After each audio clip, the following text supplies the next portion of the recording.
Paz e graça de Cristo, está começando o nosso devocional. Pense nisso. Hoje a palavra de Deus vai falar aos nossos corações no Evangelho de Jesus, segundo escreveu Marcos, capítulo 5, de 25 a 34, que vem dizendo assim: Grande multidão o seguia, comprimindo-o.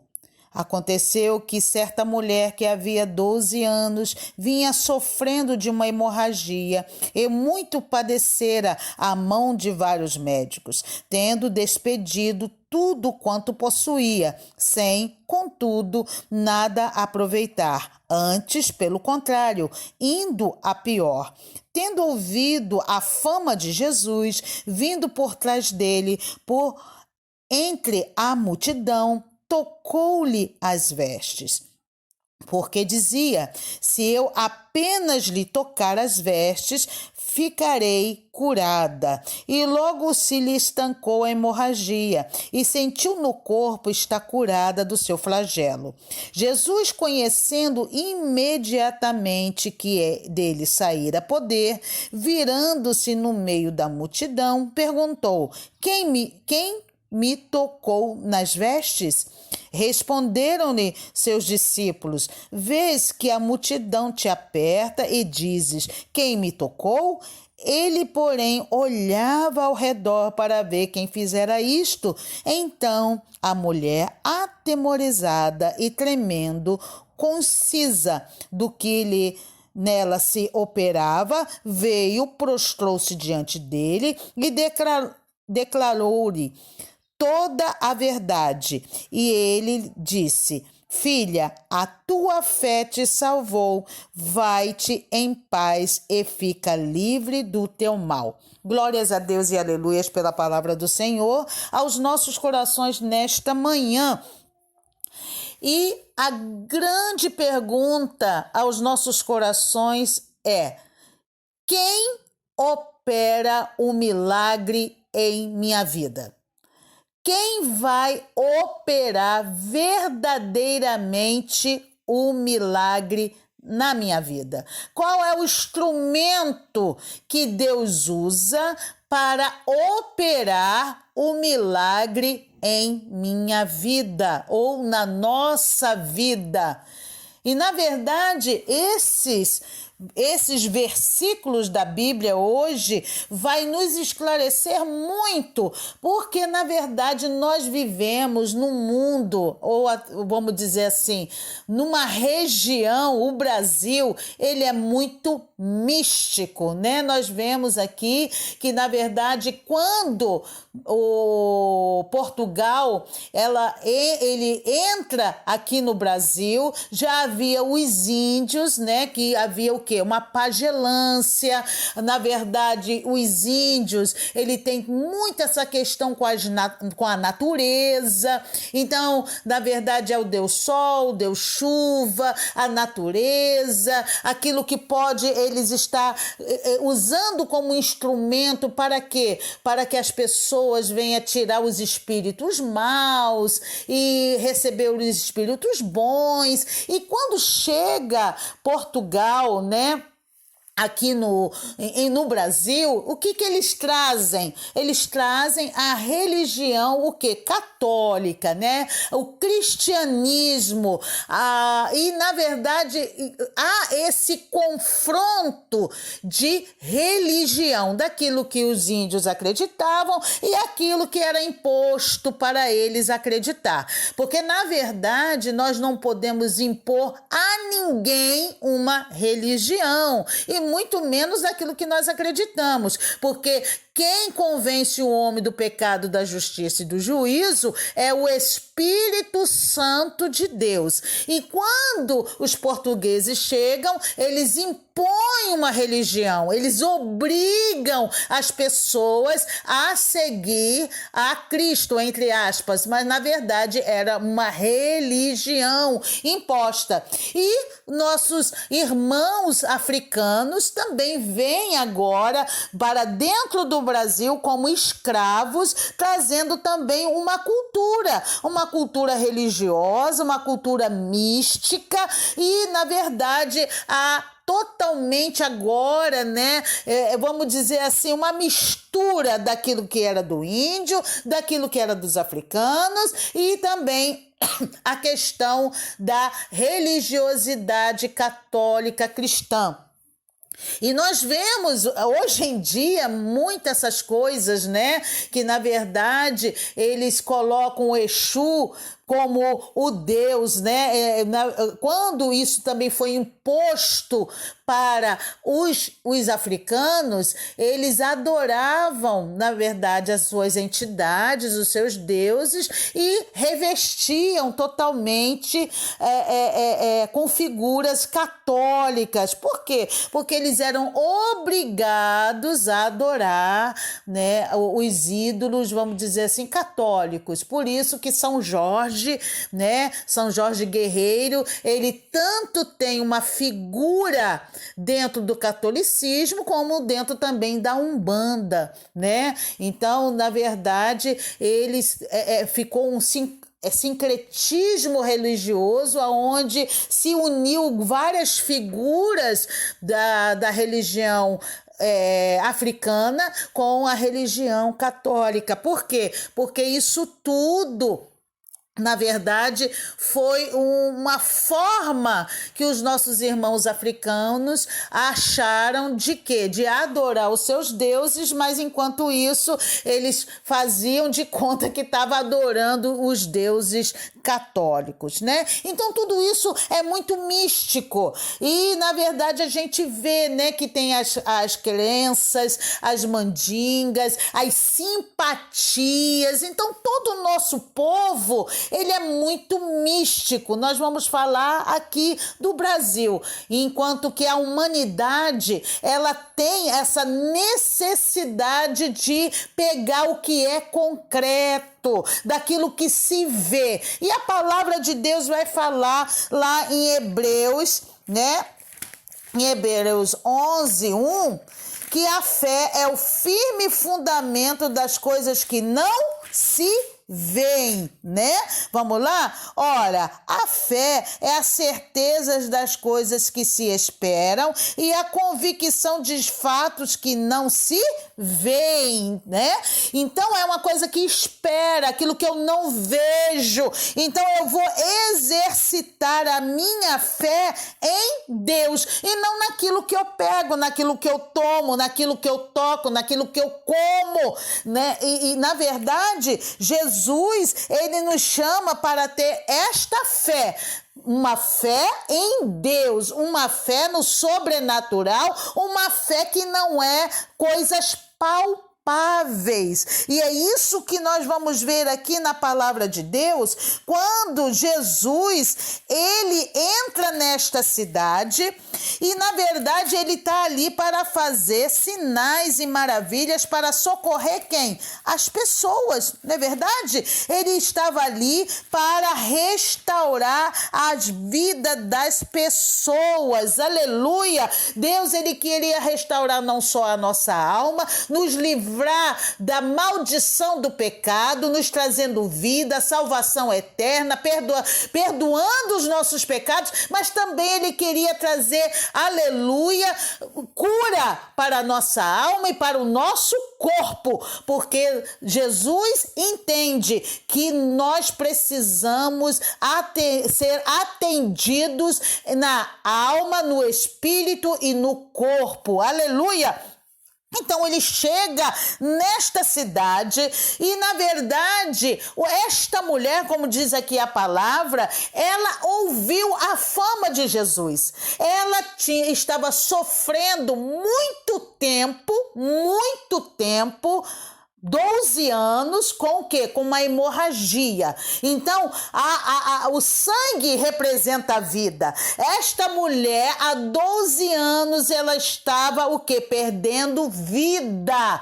Vida. Ela estava se encaminhando cada vez mais para a morte física. Porque morte, muitas das vezes, ela já estava sofrendo o quê? No seu emocional, no seu social, normal, era uma mulher que não podia estar com o seu esposo, ou talvez com os seus filhos, se ela tivesse, com a sua família. Por quê? Porque, na verdade, naquele tempo, a lei julgava que a mulher que tinha fluxo de sangue, além, aleluia, do seu fluxo normal, ela era o quê? Imunda. No seu tempo de hemorragia, ela era imunda. E, na verdade, tudo que ela tocava, onde ela sentava, aquilo ali estava representando a sua imundície e ela poderia contaminar outras pessoas. Então, a pessoa que tocava naquela mulher também ficava imundo.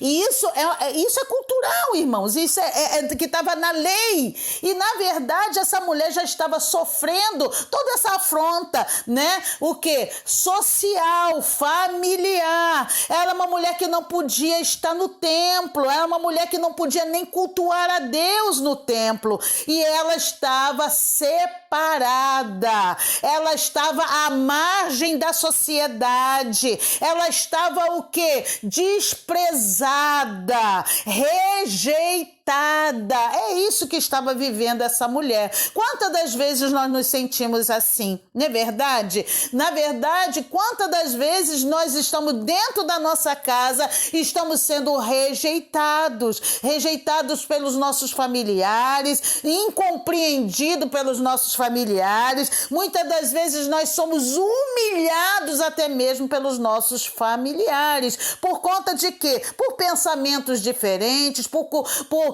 posições diferenciadas, né? E nós sofremos isso. Sofremos também, às vezes, dentro da igreja, no seu ministério, né? Quantas das vezes você é rejeitado pelo irmão, é olhado, as pessoas te olham com o olho atravessado, e isso fere a pessoa. É como a pessoa não tivesse oportunidade nem dentro da igreja. Olha só. E, na verdade, ela também, na sociedade, as pessoas, os seus vizinhos, né? E viam ela de uma forma diferente. Quantas das vezes você está, né, também sendo julgado pelos seus vizinhos, né? Sendo discriminada ou discriminado pelos seus próprios vizinhos por você estar na presença do Senhor ou por você defender, né, uma opinião e a pessoa, ela te discrimina. Isso acontece muito hoje em dia, né, irmãos? Na verdade, hoje você ser heterossexual parece que é até um palavrão, parece que é até errado, né? Por quê? Porque você defende uma posição, uma opinião e o mundo está indo de encontro a você, querendo impor, na verdade, né? E o que eles acreditam ser certo. E aí quer impor na nossa vida coisas que, na verdade, nós não aceitamos porque seguimos a palavra de Deus. Então, na verdade, esta mulher estava sofrendo isso, essa humilhação toda, por ela ser considerada imunda. Mas o que eu quero me deter é essa questão do sincretismo religioso, porque até os judeus também tinham isso. Eles estavam, na verdade, os fariseus, eles colocaram certas normas, né, aumentando a lei de Deus, né, acrescentando a lei de Deus, muitas questões, muitas situações que, na verdade, se fazia separação do santo e do profano, naquilo que eles achavam certo, que deveriam estar, né, se aproximando mais de Deus. Por exemplo, né, 2 jejuns durante a semana, enquanto a lei falava que era uma vez ao ano, né, e o jejum ele tinha que servir de arrependimento, de quebrantamento pessoal, e na verdade eles implantam esses 2 jejuns por semana para quê? Para que as pessoas viessem a mostrar sua santidade. Tanto que Jesus vai falar, né, o verdadeiro jejum que agrada a Deus, né, é um coração contrito, aquebrantado, aquele que vai socorrer o seu irmão, aquele que vai, aleluia, socorrer a viúva, o doente. Então, na verdade, Jesus fala, ele não quer sacrifício de tolo, né? Ele não quer sacrifício de tolo. Ele quer sim um sacrifício de arrependimento.